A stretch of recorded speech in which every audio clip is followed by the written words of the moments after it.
Welcome to the Science of Success. Introducing your host, Matt Bodnar. Welcome to the Science of Success, the #1 evidence-based growth podcast on the internet with more than 4 million downloads and listeners in over 100 countries. In this episode, we share lessons from the world of high-stakes poker. What's it like to bet millions on the turn of a card? What can we learn about making better decisions and dealing with tough emotions under these extreme circumstances? We share a powerful strategy for managing your emotions in a crisis, show you how to make tough decisions like a professional poker player, and much more with our guest, Alec Torelli. Are you a fan of the show and have you been enjoying the content that we put together for you? If you have, I would love it if you signed up for our email list. We have some amazing content on there along with a really great free course that we put a ton of time into called How to Create Time for What Matters Most in Your Life. If that sounds exciting and interesting, and you want a bunch of other free goodies and giveaways along with that, just go to successpodcast.com. You can sign up right on the homepage. That's successpodcast.com. Or if you're on your phone right now, all you have to do is text the word SMARTER, that's SMARTER, to the number 44222. In our previous episode, we unlocked the power of asking.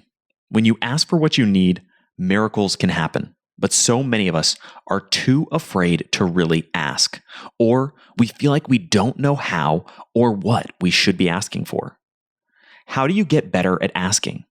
How can you tap the tremendous power and potential of the social capital within your network by using the power of asking? We asked and answered all of these questions and much more with our previous guest, Dr. Wayne Baker. If you want to finally ask for what you really want in life, listen to our previous interview. Now, for our interview with Alec. Please note, this episode contains profanity.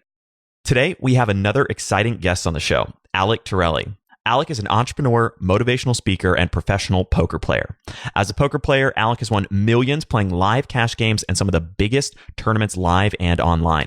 As a coach and digital entrepreneur, he shares his knowledge and insights to help others achieve their life goals. He's been featured on ESPN, CBS Sports, the Travel Channel, and many more media outlets. Alec, welcome to the Science of Success. Hey, Matt. It's an honor. Thanks for having me. I appreciate it. Well, we're super excited to have you on the show today.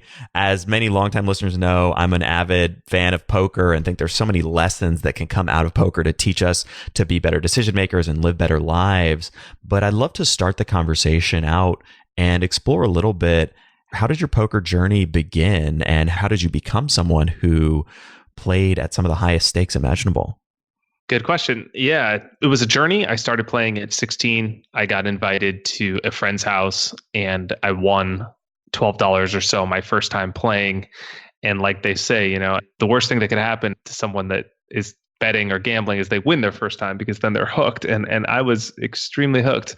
I loved it. I loved the fact that there's a psychological component that I could beat my friends, that I could make money. And I seemed to have a knack for it. It was probably almost completely due to beginner's luck winning the first time. But of course it went to my head and I thought I was some hotshot. And so that kind of just propelled me to keep playing the game and just get as good as I can and play as often as possible. And in high school, I really got serious about poker. I was playing after school every day that I could find a game. I was reading what limited books there were and talking with friends. And it became apparent that I was one of the better players in the home games that I would play in, and I would consistently win money. And when later in high school, I started playing online poker. I had some good results early on. I remember one day after school, I went to a friend's house and I won a tournament. There was like 500 people that entered. I got first place and won over $2,000, which in high school is like infinite money. I was like going to retire. And so these early successes allowed me to like really remain enthusiastic about poker and keep pursuing it as much as possible.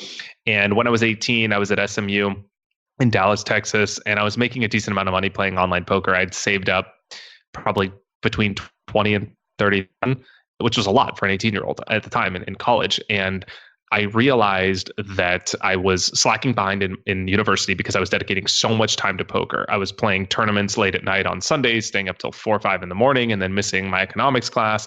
And I realized like I'm at this crossroads where I could not become better at poker and move to the next level and achieve my goals of traveling around the world and playing in some of the biggest tournaments and cash games if I'm still in university. Like, and even athletes, not to compare myself, but like have the same dilemma. Like, should they stay in school or go to the pros? You just can't do both if you want to compete at the highest levels, right? Especially if you want to get a degree in focus and all these things. So I evaluated my worst case scenario and I realized, you know what? The worst thing that happens is I'm 19 years old. Like, I give myself a year. I lose the 20 or 30 grand I saved, and I'm basically back in the same place as everybody else, except I'm 1 year older, which is not really that bad of a worst case scenario. I just lose a year of time, but I have this incredible experience and I get to test what it's like to live out my dream. The best case scenario is that like I make it somehow and I reach this goal and I'm traveling the world and I'm playing on the level that I see these people that I look up to on television playing in. And so that was a pivotal moment for me. And I really went all in at that time. And I had some good results after that, some ups and downs along the way. I mean, this was 15 years ago. So obviously it wasn't, the rest wasn't all history, but it was making that choice that gave me the at bat to get the successes that later came. And shortly after that, things went really well for me. I moved to Australia because I couldn't play poker in the US and I wanted to compete in the biggest tournaments. And while I was there, I got up early one day to play an online tournament. Actually, it was the biggest tournament in history at the time. And I ended up winning. And I won over $250,000 in a day. And I was 18 or 19 at the time. And that year, I continued to play a lot of online poker. And I became one of the biggest winners in online poker on the biggest website at the time called Full Tilt. And so in cash games alone, I made over $1 million that year. And I feel it's sort of weird saying numbers, but unfortunately, that's the only way we have of keeping score. So I can't tell you how many points I scored. I could just tell you how many dollars I won. So I don't want this to come across the wrong way. But that's sort of our metric, or it's our currency. So that really put me on the map and gave me those early successes that allowed me to continue throughout my poker journey. That's fascinating. And the Full Tilt reference, I was a Full Tilt player back in the day. And I remember it didn't have nearly the balance that you had on there, but I remember having all my funds frozen and everything when the site got shut down.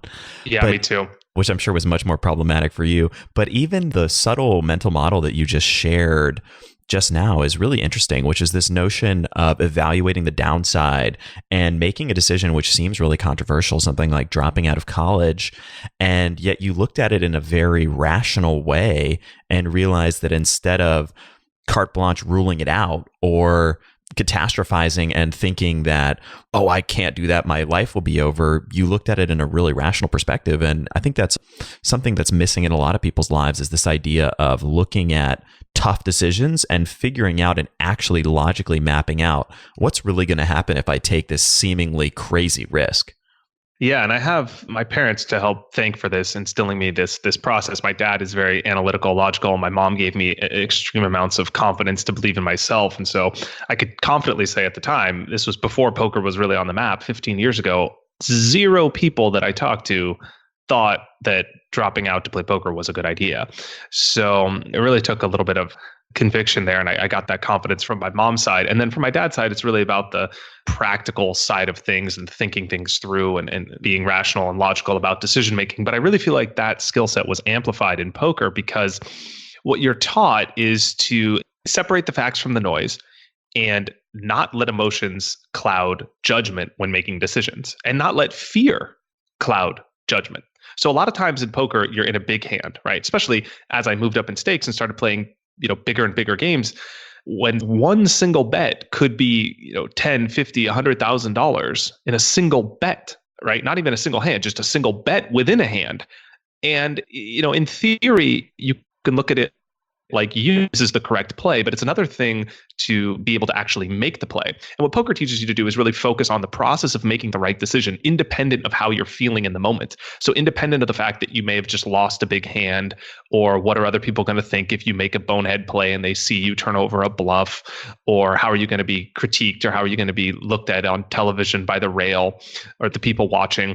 And so that really served me well in these times when I needed to make big life decisions and separate those facts from the noise and really evaluate, like, what is the merit of this decision? And I focused on something I tell myself still to this day at the tables. I talk to myself in third person. It sounds ridiculous to do this, I understand, but I feel like a lot of times when you're in the first person and you're involved in a situation emotionally, that's when it clouds our judgment. But by creating space between yourself and the situation, it's easier to see things objectively. And let me give you an example. If your friend asks you for advice about what he should do in a relationship or a personal situation, you usually have a clear answer and are pretty confident. But why is it so true that it's so hard for us to see our own situations objectively? That's because we're involved in them. And so when you create that space between yourself and say, Alec, what is the best decision here? What are the benefits of path A and what are the risks? And then to get those things down on paper concretely and evaluate them separately and then attribute, like a score to them or an importance to them, right? Or to attribute a significance to each one of these factors really helped me analyze the situation and see clearly that really the only thing, there really was not that big of a downside. And really what was holding me back was the fear of the opinion of other people. That would have been the only reason why I didn't go through with this. And when you get to that place, it's just, it's nonsense not to do it. So I think that poker really helped amplify this process for me. That's another critical perspective shift that is missing in so many people, or that I think is such a critical skill set to really separating yourself from the pack to being a true risk taker, is this idea of not letting other people's opinions hold you back or get in your way. Yeah, I think the idea is to be in a place where you could listen to the opinion of others and respect and take it into account, but always keep in mind that everybody's looking at the world from their vantage point. And you can't really ultimately make a decision based on someone else's opinion because they're attributing their values to your situation. And so ultimately only in your heart what is right. It's that guiding sort of intuition that everybody has where it's like the best decisions I feel like we make are ones where we just know instinctually what the right direction is. So for example, I talked about this in a keynote I gave where in poker, you sometimes use, logic versus intuition to make decisions. Sometimes you use intuition to read other people. Sometimes you use logic to analyze the math, the numbers, and their betting patterns. But when you think about your life decisions, the biggest ones we make, I feel like most of the time you could kind of weigh into pros and cons. Like even when I was doing this, going to college, debating whether or not I should leave university, it was like you can get everything down on paper, but then ultimately, that process might help you come to a realization or give you confidence. But ultimately, if you close your eyes and in the stillness of your own silence, I feel like most people know what the right answer is for something. And so it's about listening to that as opposed to separating the voice of fear. And so, for example, I was together with my wife or my girlfriend at the time, and I was, I remember asking a friend, how do you know if she's the right person? Because I was debating, I wanted to propose to her. But I was like, well, how do I know? There's no guidebook for this and you're not taught this. And it's definitely, making a huge decision like this, I don't want to get it wrong. And he's like, well, you pick 3 things in a partner, and if they have those things that are the most important to you, it's the right decision. And I'm like, well, okay, Ambra on paper has these 3 things. She has many more and not a lot of things I don't like, but am I really going to use this logical approach to make a decision? I'm like, no, just doesn't even make sense, right? I'm not going to make a decision about whether or not to get married because, someone checks my list of boxes. So I closed my eyes and I just asked myself, Alec, you have 3 seconds to decide, should you marry? It was renowned yes. I just knew that this was the right decision. And so I didn't overthink it. I didn't analyze it any further or whatever. I just bought a ring the next day and proposed. And, we've been married 6-7 years and things are great. So, I mean, it's I feel like in those situations, people know intuitively what the right decision is, but the key is, trusting themselves. That's really interesting. There's a couple things I want to break down from that. Let's start with this notion of logic versus intuition. Tell me more about how each of those factors into decision making, both in a crucible like poker, where you're in these incredibly tough decision points and you're in some cases betting the amount of money that might be a car or a house on the turn of a card. How do you think about weighing those 2 things, and which do you think is more important? Good question. So in one of the biggest hands I played, it was televised hand, and I got dealt a monster. I had 3 9s, and the book says to go all in. So I bet out 1,100 or the bet into this pot, and my opponent raises me. And I immediately got a feeling like he had a strong hand. It was just an intuitive read I got. And maybe it's because he looked down at his chips. It's hard to sort of quantify these things. I could try and explain it later, and I have a YouTube video explaining my thoughts on this hand, but it's hard to sort of quantify why your intuition gives you a read about something, right? It's kind of like when you meet someone for the first time. Like, your intuition tells you right away if you like that person or not. And it's hard to put into words. It's not because they have a black shirt or their shoes or the color of their hair. It's just you get a sort of feeling about them.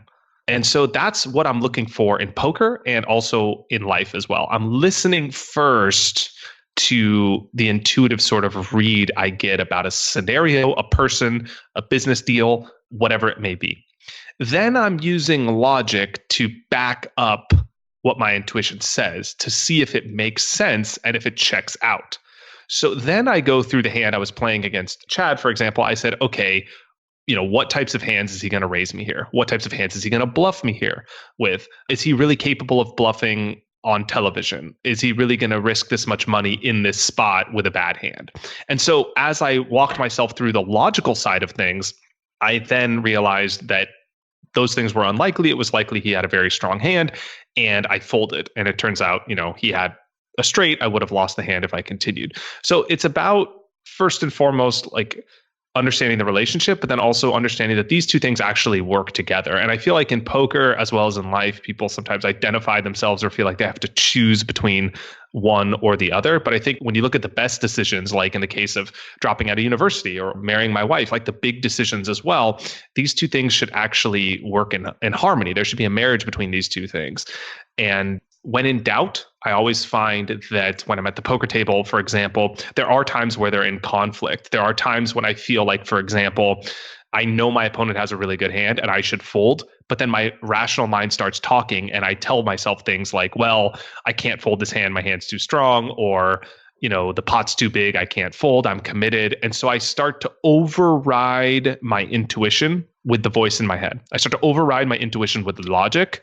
And those are the situations where I pay the biggest price. It's when, and if you look at your life, I feel like these are things as well. It's when you shouldn't get involved with that relationship, but you do anyway because you talk yourself into it, because you say these certain things to yourself and then you get involved and then you get in trouble. Or your intuition tells you shouldn't get involved with this person. It's probably not the right business deal, or you're too busy to take on another task or another project, but there's this opportunity and it's going to be so important, and there's all these logical reasons why you should do it, so to speak, and then kind of talk yourself into it. And then it turns out you should have trusted yourself the whole time. And so I feel like when they're in conflict, I try and let my intuition be my guidepost in decision making. But, a really important caveat to this is that intuition is not emotion, right? So emotion is something like, I'm frustrated, I'm losing at poker, I want to get my money back, I'm going to play really aggressive to try and win this next hand. That's not your intuition talking. That is your emotion. That's your ego. So I feel like, having that space, that's why I'm always trying to create that space between the first person and third person to help myself emotion from the decision-making process, because emotional decisions, unlike logical or intuitive ones are actually the worst decisions that we can make. And those are the ones that cost people a lot of money at the poker table. We talk a lot on the Science of Success about the importance of your time. I'm always on the hunt for tools and resources that will save me time and produce better results. That's why I'm such a big fan of our sponsor this week, LinkedIn Jobs. One of my favorite stats about LinkedIn Jobs is that every 8 seconds, someone is hired on their platform. LinkedIn Jobs screens candidates with the hard and soft skills that you're looking for, so you can find the right person quickly. And you can screen for intangible job skills and abilities, not just looking at a flat, one-dimensional resume. The deep data set and massive amount of people on LinkedIn creates a powerful amount of information that you can use to make it easy and effortless to find the right hires for your business. Find the right person meant for your business today with LinkedIn Jobs. You can pay what you want, and the first $50 is on them. Just visit linkedin.com/success. Again, that's linkedin.com/success to get $50 off your first job post. Terms and conditions apply. Give me a sense of exactly how you talk to yourself. What does that actually sound like? It depends on where I am in the hand, but my process starts actually in the beginning. And I actually teach this to clients that I work with. If you think about like a tennis player and how they approach a point of tennis, you can see that they have like a very specific routine, right? They go through the process of, dribbling the ball a certain amount of times, calling for the towel, and then like getting ready for the point, and then throwing the ball up and serving. And so I created the same thing in poker. I call it a power routine. And so between every hand, before the cards are even dealt, I'm trying to prime myself to focus on playing the next hand the best way possible. So while, the hand's being dealt, I'll close my eyes for half a second, take a deep breath, and say, my focus is to play this next hand the best way possible. And that sort of allows the emotion or charge, whether it's positive or negative, from the last hand to step aside and me come back to the present moment and focus on my only objective right now, the only thing that I can control, the only thing that can make me, win more money or earn more chips or whatever it is playing this next hand the best way possible. And that might be a trivial decision like folding two terrible cards. That might be all I can do, but that is all I can do. And so I think that helps me eliminate the emotional side of things from the get-go by having a clear focus. Then a lot of times I'll be in the middle of a hand, and sometimes I'll be facing a big decision. Let's say, my opponent bets out a large amount of money, or I know that it's the right situation to bluff with a large amount of money, but I'm scared. I'm scared because it's a large amount of money, or I'm on television. What are people going to think if I make a mistake, or he calls me, or I'm wrong? And all these thoughts that are going through my head, all this ego going through my head. So I will literally talk to myself in the third person. I'll say, what should Alec do here? And I'll pretend that I'm my friend giving me advice, because it's so much easier for the friend to give advice. It's so much easier to tell someone else what to do. So instead of me being in the first person sitting at the table facing a $100,000 bet, I'll pretend that I'm watching Alec play poker, and I'm just the friend sitting over his shoulder telling him, hey, look, you should fold. The guy has a strong hand, or you should bet. The guy has nothing. It's clear this is the best play. Make it. And so then when I'm giving advice to Alec, then I could step back into the driver's seat equipped with the right information and my focus on making the best decision possible, and leave fear and emotion by the wayside. And then I could execute on that play that it is required, that fearless aggression that really separates, the good players from the great ones.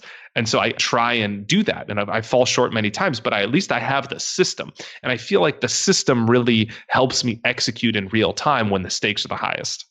That's super helpful. Even that phrase of what should Alec do here? What should Matt do here? Pulling yourself out of that and imagining that you're giving advice to your friend who's playing is such a great tool that you could easily implement in many different tough and high stakes situations.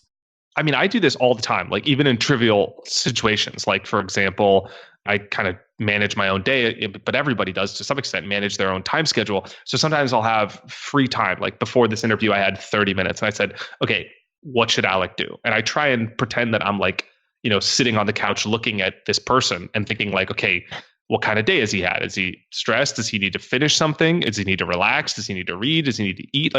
And so just like, it's easier to kind of understand what you should do. Or like, is Alec hungry, or is he thirsty, or is he stressed? What emotions are you actually feeling at this time? Or all these sorts of situations that I face on a daily basis, because emotion is tough, and it often leads us to do things that we think we want in the moment, but that we don't actually want long term. So for example, what you really want is to be in good shape and feel great, and know that you're nourishing your body by exercising and eating healthy. But you don't want emotionally in the moment to have, you want to have sugar and like simple carbs, and you want to sit and watch Netflix. But what you would want if you were thinking about it logically or long term is to make a healthier choice and to exercise. But if you let emotion get involved and make those decisions a lot of times, because a lot of days I get up and I emotionally don't want to exercise. But if I think about what is the best decision for Alec to make, it should be to get his ass on the bike and do his 30 minutes of HIIT training, And so I let that be my guide. And then afterwards, I'm always grateful, because you're always happy that you did the thing that was best and you reap the benefits of it. But in the moment, emotions sometimes speak loudly. And if you give into them, that's when I feel like, you make mistakes in the macro and in the micro. That's obviously a very powerful strategy for dealing with emotions in some of these really tough situations. Are there any other tools that you use when you are sitting across the table with hundreds of thousands of dollars on the line, making these really difficult decisions? Like to separate emotion out of the situation? Yeah, dealing with the emotions in that kind of situation. Well, one thing that's really helped is just staying present and staying concentrated on the specific hand, because emotions are only really usually when you latch on to a thought about the way you want something to be that it isn't currently right now. So for example, you are, frustrated that you lost the last hand because, you feel like you got unlucky and entitled to win that pot. And so then holding on to that's just a thought, right? That's something that comes. And if you give it energy, it will stay in the consciousness of your mind and you'll be thinking about that. But then it's the latching on to the thought that exacerbates the emotion. It's not the thought itself. And a lot of times I don't even know if we can control the thoughts that appear, but we can control whether or not we give attention to them. And so I feel like meditation has really helped in mindfulness, just staying present and, observing the thoughts or that come by, but then not necessarily giving attention to the ones that are going to create an emotional state, a charged emotional state. So for example, I feel all the same things. I'm human. Like when let's say I get all my money and I'm 90% to win. This happened in the World Series main event. I was all in with aces and someone else had ace king. I'm 94% to win and I lose. But that happens all the time. And obviously I feel all the same pain that other people feel. I feel frustrated. I feel annoyed. I'm like, curse my luck. Why did that happen to me?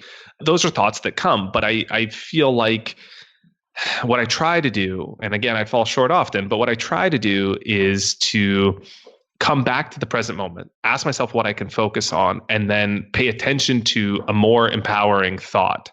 And so it's, not focusing or giving attention to the thoughts that could lead to me being in a perpetual negative emotional state. And that's a big one. And I think that happens, and it serves me well in my life too. When like something stressful happens to me, or doesn't necessarily happen to me, I don't want to say it that way, but just I'm encountering a moment of potential stress in my day for something goes wrong in the business, or who knows, a million different things. Having a system to let that go and to focus on a new thought, a new energy pattern has really helped me. So I feel like meditation, I got to credit a lot for that. And that's been a practice I've been working on for 4 years. You mentioned a couple times this notion of falling short, whether it's your mindfulness goals or using the right emotional management strategies in some of these tough situations. But the lesson behind that is another key takeaway in performance at its highest levels. And that's this notion that it's not about being perfect every single time and collapsing and giving up and beating yourself up when you don't do it perfectly. It's having these routines and strategies. And even if you adhere to them 30% of the time or 50% of the time or whatever, you create a huge edge over a long enough time sample just by having that little difference and not getting so frustrated that you don't do it every single time. Yeah, self-love or whatever you want to call it, forgiveness is self-forgiveness is something that's difficult. I think we all struggle with it. But what I try to remind myself is, Roger Federer hits balls in the net, and I'm never going to live up to his level, in poker, probably anything in terms of his prowess in sport. So of course I'm going to make mistakes at the poker table. And I feel like, worst enemy, my own toughest critic. And I feel like we have to have that if we want to improve. You have to hold yourself to very, very high standards. In fact, it's arguably the standards you hold yourself to that determine how far you'll get, right? So you have to have those standards. But at the same time, especially after losing days, I'm very critical about how I played. Even on winning days, I'm very critical about all the hands I play. I write them all down. I come back. I run them in the lab. I run them by my friends who give me brutally honest feedback. But then at the same time, I try and congratulate myself along the way for little milestones, like, even after a hand where I'm like, Alec, I think it's okay. And this is something I only started doing recently. Again, this is something I've struggled with, this self-love thing, but I say, and I'll allow myself to say to myself without feeling like I'm, praising myself for no reason, but I'll allow myself to say something like, Alec, you played that hand really well. Like give yourself a little bit of reward or congratulations on the way instead of just always beating yourself down when you make a mistake. But I think that's fine. But you also have to give yourself that praise and reward and accomplishment, the feeling of accomplishment that you're doing well along the way. And so even little things like after a workout now, I'll like pat myself on the back figuratively, so to speak, or like reinforce something positive in my thoughts mentally about myself, that I'm proud that I actually did this, as opposed to just only holding yourself to that expectation. And then every day you don't have a workout, you feel guilty and you're like, oh, I'm useless, or I'm, forgot, or every time you derail from your diet or whatever, you're a failure, you make a mistake. It's also about encouraging yourself the times that you do well. And I think, I'm not a little above my pay grade, but I think the science on this is conclusive too, that people respond better to positive reinforcements than they do to negative ones. And so I've tried to implement that in my own life, in my professional life, and my personal life as well. And it's gone a long way. It's something I wish I did sooner. Yeah, the research uses a lot of times the term self-compassion for all of that kind of encompassing perspective on self-forgiveness and not beating yourself up. And we have some really good episodes that go deeper in that we'll throw into the show notes for the listeners. I want to change directions a little bit and talk about the decision-making process that comes out of poker. And it's okay to use some examples from poker situations, but there's so many powerful lessons that you can learn about making decisions in uncertain conditions where there's a lot of risk, where there's a lot of things at stake from poker that apply to such broad areas of life. And I know personally it's been an incredible learning tool for me. And I want to hear your perspective on some of the decision-making strategies and lessons that you've taken from poker that you have applied more broadly. Big question and a good one. So one of the things I think poker teaches you to do is to evaluate things based on the merit of the play and not the outcome. So you can make the right decision and still lose the hand. And that's something that's often hard for people to grasp, because I think we're taught that the efficacy of our decisions relates directly to the outcome. Like you move your pieces well on a chessboard, you win the game. You answer correctly on a test, you score very high. But this is not necessarily true in all areas of life, because there's randomness, there's luck, there's variance. You can make a poor decision like drinking and driving and get home safe, or you can make a great decision like leaving a party early because you have to get up early the next day to study or to spend your time doing something that you value more. That would be a good decision, but you could also get in an accident on the way home. But I feel like the response that people generally have is like, oh, I shouldn't have left that party early, I never would have gotten that accident. And it's like, well, you didn't make a wrong decision for leaving the party. You just got kind of unlucky, so to speak, that you maybe got in an accident, assuming you weren't drinking and driving. It wasn't your fault. That's variance. That's randomness. And this happens a lot too with things like, I think poker teaches you to think about the expectation of your decisions as well. So for example, also evaluating decisions based on their merit. Like for example, you hear people say all the time something like, oh, we all know smoking is bad. Let's say on average, if you have a sample size smoke, depending on how often and when they start. But let's just say on average, it takes 10 years off your life, right? I don't know the exact number, but let's just say it's 10 years. So the decision to smoke has the expected value, the expectation of negative 10 years of life. So therefore, it's a bad decision. But then you'll hear people using an N1 sample saying something like, well, my grandma smoked and lived to 90.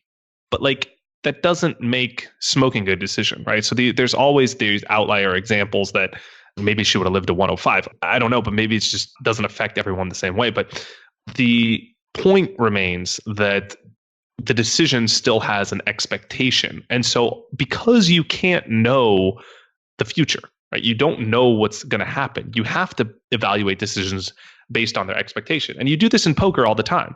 You're at the table, you don't know which cards are going to come. You just calculate the probabilities and say, okay, well, I'm expected to hit my flush 30% of the time. Therefore, I'm going to play the hand this way. You could hit it 4 times in a row, but that doesn't change the fact that on the 5th time, the odds are still the same.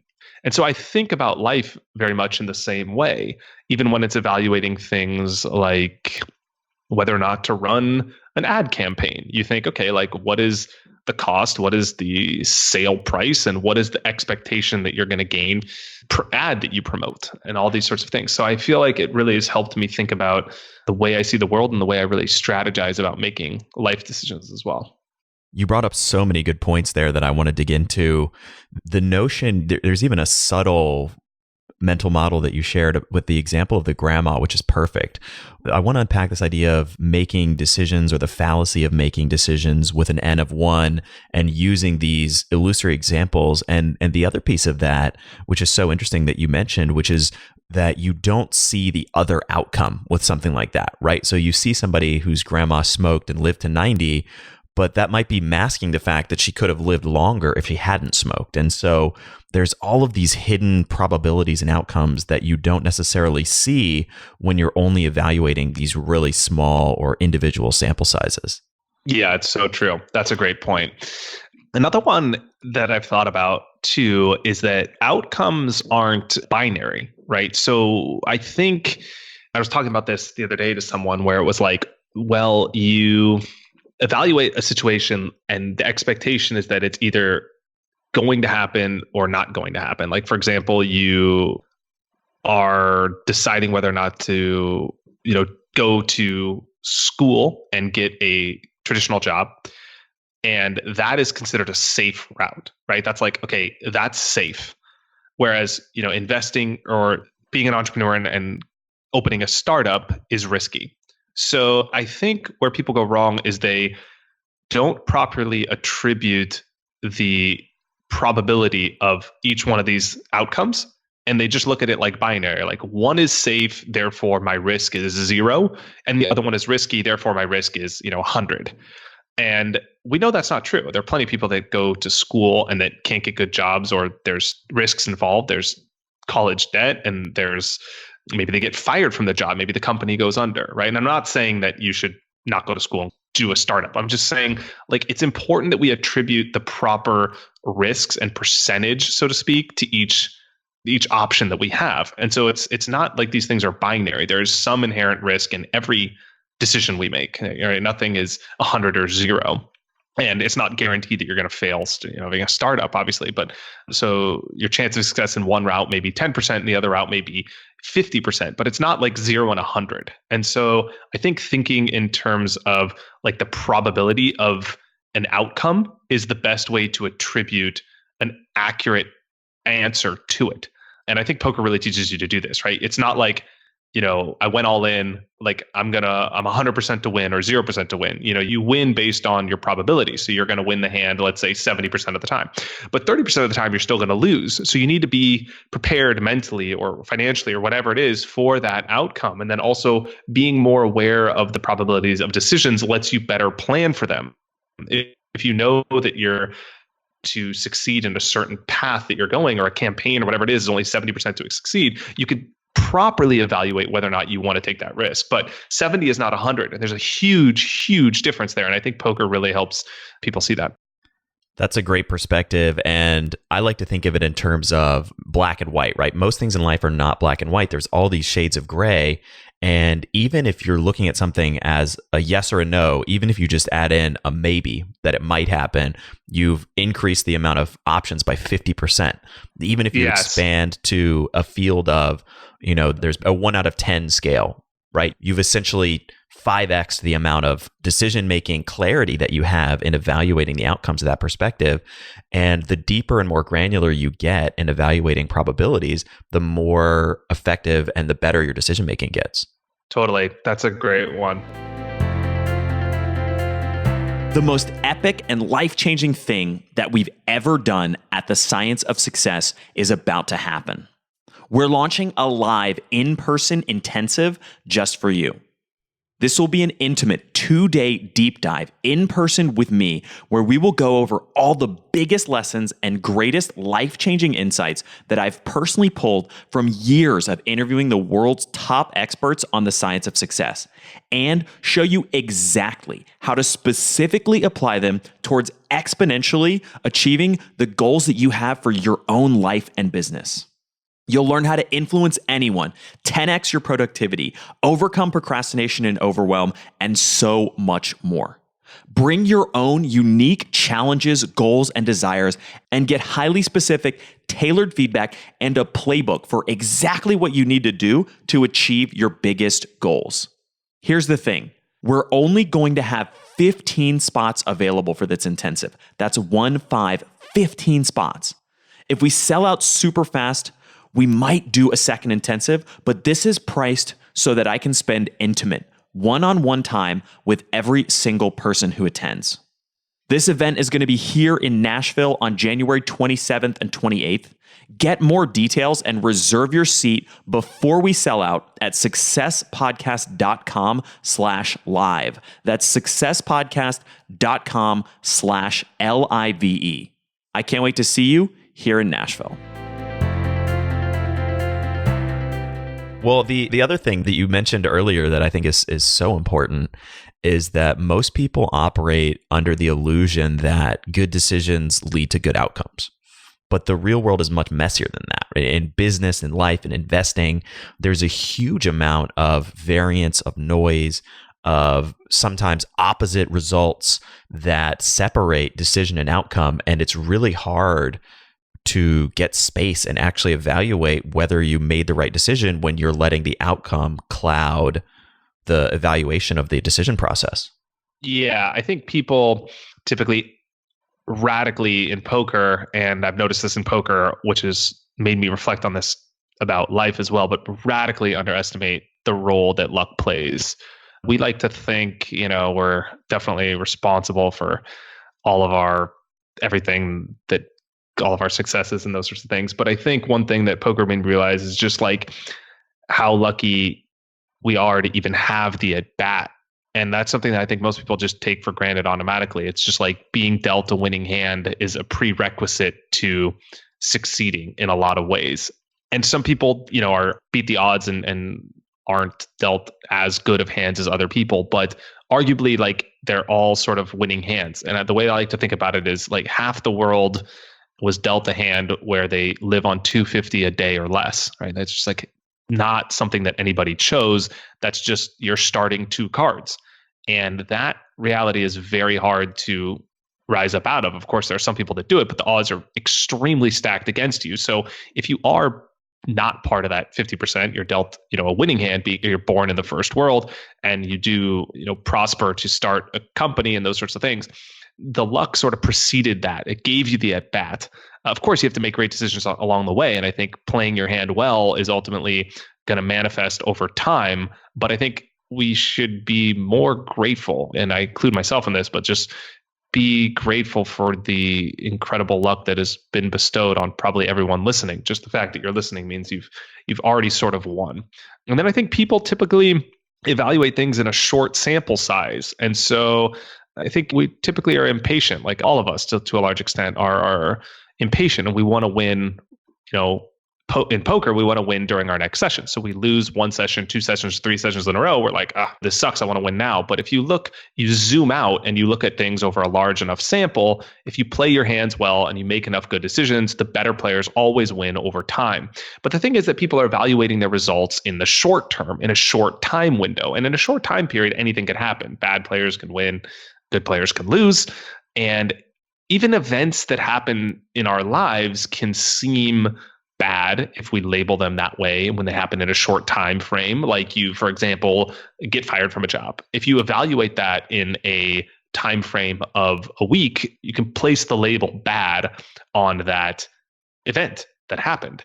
But if you zoom out and you don't know what's going to happen in the future, so it's very hard to label something as bad even if you do zoom out. But if you look at your past, certain things that happened that you labeled as bad in the moment, like for example, a breakup, probably ended up being good, albeit painful at the time, because it might have led you to find your current partner or your wife and that you now have kids with or whatever, right? So it's like, I think we label things too often in the short term, but hanging out and looking at the big picture really helps create some space there and not make those events as painful to deal with. So I think those are two other things that poker's made me reflect on, really the role of luck in life as well. And that's really just made me a more grateful person. And part of that was traveling to Southeast Asia when I lived in Macau. I was playing the biggest poker games in the world were in Macau. And so I was living there playing, and traveling to Southeast Asia really made me realize firsthand about the former thing, about being dealt a winning hand, and just how many people weren't.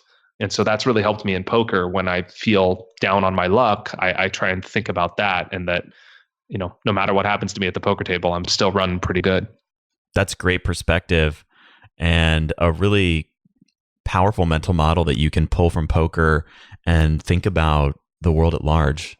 Yeah, and I don't want to sound like some saying here. I have shitty days too. I have times when I'm like frustrated or stressed or just like complain about stupid things all the time. But I try and, again, at least have these systems that I can fall back on, or these theories that I know are true, to help me in those tough times, because emotion, like we talked about, is a powerful force. So I try.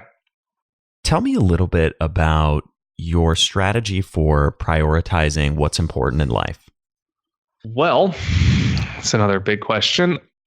So I have what I call a North Star, and I definitely didn't coin this term, but it's this guiding principle that I think are what is fundamentally important in my life. Like, what are the things that I am going to use to base all my decisions on? Like, what is the currency that I'm really trying to optimize for? And for me, it's mainly about freedom, but also excitement and choices. So when I think about whether or not I'm going to take on a new project, it could be easy without these defining principles to perhaps say yes for the wrong reasons. Most notably, if it takes up an extreme amount of my time for a financial gain, I might be tempted to do it. But if I look at what it's going to do in the construct of maybe locking me to a place for 4 years, I might think twice about it, because I realize that that wouldn't fit into the lifestyle that I ultimately want to live and the things that I value.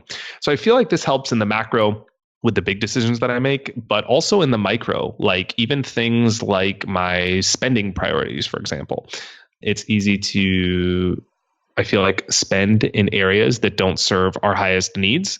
And when I think about where I'm trying to channel a lot of my resources, it's mainly towards things that will give me more freedom. And I know that if I am conservative and save, I can buy back my time, and I can allocate more money towards things like travel, which fills a lot of the freedom element, but also the excitement element in my life. And so I try and be cognizant of where things are going to better channel my resources, my time, money towards my highest priority items in life. And that's some of the big picture decision-making process that I go through. And in many ways, the lessons from poker, the decision-making strategies that we've been talking about, have helped shape that perspective. It's so easy to get caught up in the minutia of life and pulled in many different directions and reacting to everything that happens and all of the things that are going on. But it's so critical to come back to the center, to figure out what actually matters. What are your goals? What are your priorities? What's really important to you? And not stray too far off that path, because most of us, and I include myself in this, can easily get pulled in a million different directions. And if you don't figure out what really matters to you and walk a path towards it and put yourself back on that path every time you fall off, it's really, really easy to get off course. Yeah, I've tried to, like in poker, I always tell my clients and students, like, before you make any bets, think about why you're making the bet and what you're trying to accomplish. And so I've really taken that to the bank when it comes to things that I'm trying to do in my life as well. It's like, before I decide, like I'm writing a poker book, for example, I'm in the process of doing it. I'll be done in December. But I really try to think about, like, this is a big decision, right? Like, it's going to lock a period of time, and I'm going to have to put other projects on the side. So I really try to think about, how is this going to help me achieve my business goals or my personal goals? And like, where does this fit into the big picture plan? And I think, without that process, it's easy to just kind of like let schedule or time or your attention be filled up with these sort of like almost arbitrary miscellaneous things, like, right? It's almost like whatever comes at you. You need a process for making these decisions. And I think defining what people really want and what's, what their North Star is an important process of it. And then it's about mapping really your actions and ambitions towards that, right? So making sure that the decisions you're making are getting you closer, not drawing you further away. And I see this quite often where people like aren't really like matching these two things. So for example, I had a lot of friends that say that their North Star is something like, traveling often, and then they will do something that completely inhibits that, like spending a lot on a car or on rent or buying a dog or like all these things that like seemingly make that aim a lot more difficult. And they just do it getting caught up in peer pressure or society or emotion or whatever it is. But it's like, I feel like just kind of identifying what it is that's really important, and then mapping all of those actions towards that big picture of like, is this going to help me get more of that or less of that? And is it worth that cost or that sacrifice? Is a good starting point. Great advice. And for listeners who have been listening to this conversation, who want to concretely take action or implement something that we've talked about today, it could be about prioritization, decision-making, emotions, whatever, what would be one piece of homework or one action item that you would give them to start concretely taking action on something that we've discussed today? Oh man, I guess it just depends on what topic was the most exciting to them and where they found the most, what they resonated the most with. I mean, it could be something as simple as taking up a meditation practice. That's something I would wish I could have told myself 2 decades ago. Or it could be something like just thinking about making logical decisions instead of emotional ones, like asking yourself in the third person, what should Alec do in this moment? Should Alec eat this piece of cheesecake or not? And maybe the answer is yes. It's not like you shouldn't ever do those things, but it's just like understand, use that self-awareness to understand, like, is this the right decision and why? And sometimes I do it, like, why not? Another thing could be getting clear about your personal goals. And I find that the anchor of this whole thing is finances, right? Money is really a tool that gives you options. And so I think the best place to start is tracking your spending. And one exercise that was extremely eye-opening that I did, and I've done this in various countries that I've lived in different times of my life, is just tracking every single dollar I spend. There's a great quote, I think it's by Peter Drucker, what gets measured gets managed. Actually, might not be by Peter Drucker. I might be butchering that. But anyway, that's definitely the quote. It might not be by the person. But what gets measured gets managed. And it was really through tabulating every single dollar I spent and then categorizing that spending that I got clear on where every dollar was going. And just the process of doing it makes one more accountable. And they'll find that they probably naturally spend less just by being accountable with their spending, by writing it down and being forced to look at the spreadsheet at the end of the month or whatever it is, whatever system you use. But that really can help people channel their resources towards things that are more important to them. So I think that's a great place to start. I have exercise, like worksheets that are free on alectorelli.com about how I do this and how I set goals and create an action plan and then map my spending and my daily steps and actions towards achieving those goals. So that could be a resource for people that are looking to do that. Yeah, those are some good places to start. I love that suggestion. Something so small, and this idea of just starting with your budget, realigning your resources with what your actual goals are, is a great concrete action step to beginning to align your life with what you want it to be. Yeah, I find that like it's going to be people almost, and having clients or people that have given me feedback, and myself included when I've done this, there's almost always 20% or so of one's budget that's going towards things that aren't their highest priorities. And they could usually cut that out and reallocate that. And that could make a huge difference. If that, whatever, $2,000, $3,000 a year is going towards, instead of a new iPhone, it's going towards a trip to Asia. Like it could be as simple as that. Like, just don't upgrade you and your girlfriend's iPhone, save $2,000 and wait an extra year and go to Asia. Like, it could just be so simple. I mean, it could be more complicated, but I mean, there's so many things that I feel like are easy wins in the finance category. So I would really implore everyone to try that out. And there's going to be some eye-opening results there for people. And Alec, for listeners who want to find more of you, your work, your advice, etc., online, where can they do that? I'm very active on social media at Alec Torelli everywhere. I have a YouTube that has a lot of poker strategy and some lifestyle content as well. Conscious Poker YouTube or Alec Torelli. And then alectorelli.com for my personal content. And if you want to learn poker strategy, Conscious Poker is my poker training site. You can go to consciouspoker.com and there's tons of resources to help people reach that next level in poker. So that's a little bit of how to stay in touch. But I'd probably say Instagram, I'm pretty active on. So shoot me a DM, say hi, and let me know you saw me on Matt's podcast. I'd love to say, hey, I'm very active on there. So awesome. Well, Alec, thank you so much for coming on the show, for sharing all this wisdom. I always enjoy digging into some high stakes poker. Thanks, Matt. This was awesome. Appreciate you having me. Thank you so much for listening to The Science of Success. We created the show to help you, our listeners, master evidence-based growth. I love hearing from listeners. If you want to reach out, share your story, or just say hi, shoot me an email. My email is matt@successpodcast.com. That's matt@successpodcast.com. I'd love to hear from you, and I read and respond to every single listener email. I'm going to give you 3 reasons why you should sign up for our email list today by going to successpodcast.com, signing up right on the homepage. There's some incredible stuff that's only available to those on the email list, so be sure to sign up, including an exclusive curated weekly email from us called Mindset Monday, which is short, simple, filled with articles, stories, things that we found interesting and fascinating in the world of evidence-based growth in the last week. Next, you're getting an exclusive chance to shape the show, including voting on guests, submitting your own personal questions that we'll ask guests on air, and much more. Lastly, you're going to get a free guide we created based on listener demand, our most popular guide, which is called How to Organize and Remember Everything. You can get it completely for free, along with another surprise bonus guide by signing up and joining the email list today. Again, you can do that at successpodcast.com, sign up right at the homepage, or if you're on the go, just text the word SMARTER, SMARTER, to the number 44222.